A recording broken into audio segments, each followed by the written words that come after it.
9 ہجری کو جنگ نہاوند میں لشکر اسلام کی قیادت کرتے ہوئے سیدنا عمر بن خطاب آپ نے خود شرکت کا ارادہ کیا، لیکن صحابہ کرام نے ایسا کرنے سے آپ کو روک دیا کہ آپ مرکز ہیں، آپ مرکز کو چھوڑ کے مت جائیے،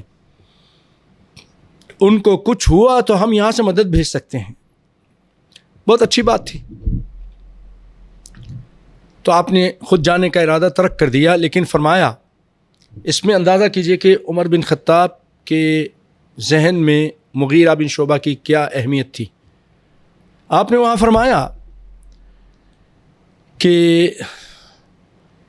اس لشکر کا قائد نعمان بن مقرن کو نامزد کرتا ہوں، یعنی میری جگہ وہ جائیں گے۔ اگر دوران جنگ وہ شہید ہوئے تو حذیفہ بن یمان رضی اللہ تعالیٰ عنہ، اگر وہ بھی شہید ہو جائیں تو جریر بن عبداللہ بجلی وہ یہ فریضہ انجام دیں گے، اگر وہ بھی مارکے کے دوران جام شہادت نوش کر جائیں تو پھر مغیرہ بن شعبہ رضی اللہ تعالیٰ عنہ۔ اللہ اکبر، تو وہ قیادت سنبھالیں گے۔ اب یہ مجاہدین پہنچ گئے وہاں پر۔ ایرانی فوج کا سپہ سالار مردان شاہ تھا۔ اب جنگ سے پہلے جو تبادلہ خیال ہوتا ہے اور سفراء آتے اور جاتے ہیں، تو اسلامی لشکر کی طرف سے سیدنا مغیرہ بن شعبہ رضی اللہ تعالیٰ عنہ کو نمائندہ بنایا گیا، کیونکہ انہیں سفارتی فرائض سر انجام دینے کا تجربہ تھا۔ تو یہ بڑی جرأت مندی کے ساتھ مردان شاہ کے پاس پہنچ گئے۔ ایرانی جو سپہ سالار ہے وہ اپنا دربار سجائے بیٹھا تھا، دربار کی سج دھج دیکھنے سے متعلق تھی اور دیکھنے والے کو متاثر کرتی تھی۔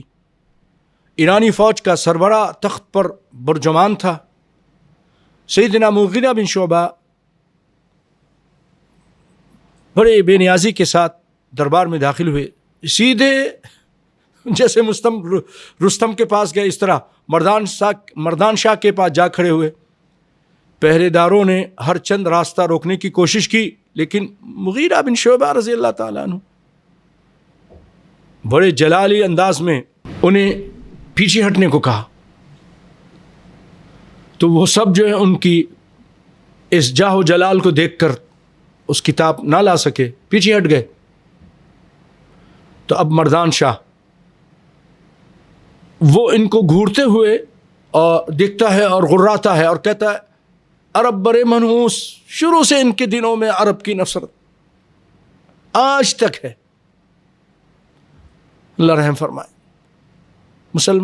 یعنی اپنے آپ کو مسلمان کہلاتے ہیں، اللہ رحم فرمائے، اندر سے نفاق ہی نفاق ہے، عرب کی محبت ہے۔ اگر صحیح معنوں میں جو لوگ کلمہ پڑھ لیتے ہیں وہ کبھی عربیوں سے نفرت نہیں کرتے۔ بہرحال کہنے لگے کہ عرب منحوس، بدبخت، مفلس، قلاش قوم۔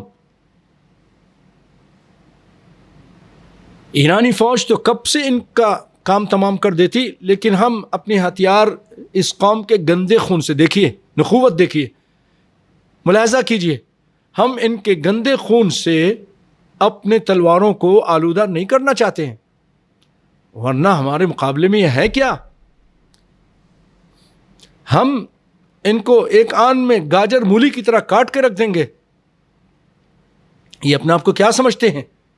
پھر اس نے سیدنا مغیرہ بن شعبہ رضی اللہ تعالی عنہ کو مخاطب کر کے کہا، تمہاری بہتری اسی میں کہ تم واپس چلے جاؤ، واپسی میں تمہارا راستہ نہیں روکا جائے گا، اگر ہمارے مقابلے میں آئے تو میدان میں تمہاری لاشیں گری ہوں گی۔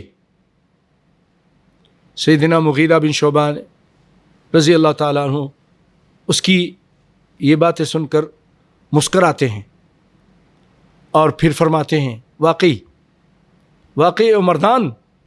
مردان شاہ، واقعی اسلام قبول کرنے سے پہلے ہماری یہی حالت تھی جو تم کہہ رہے ہو نا، مفلس ہیں، قلاش ہیں، جو تم نے ابھی بیان کی، لیکن رسول اقدس محمد مصطفیٰ صلی اللہ علیہ وسلم کے دامن سے وابستہ ہونے کے بعد ہماری کایا پلٹ گئی، اب ہمارے جسم میں ایمانی حرارت کی وجہ سے ہمارے جسم بارود بن چکے ہیں.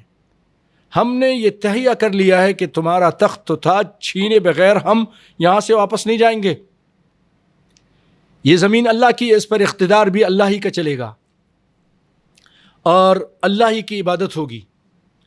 اور یہ حق بات کہہ کے آپ اپنے لشکر کی طرف، مسلمان مجاہدین کی طرف واپس پلٹ آئے. اللہ اکبر بھائیو، اس سے آپ اندازہ کر سکتے ہیں کتنے جرأت مند انسان تھے، کتنے ذہین و فتین تھے.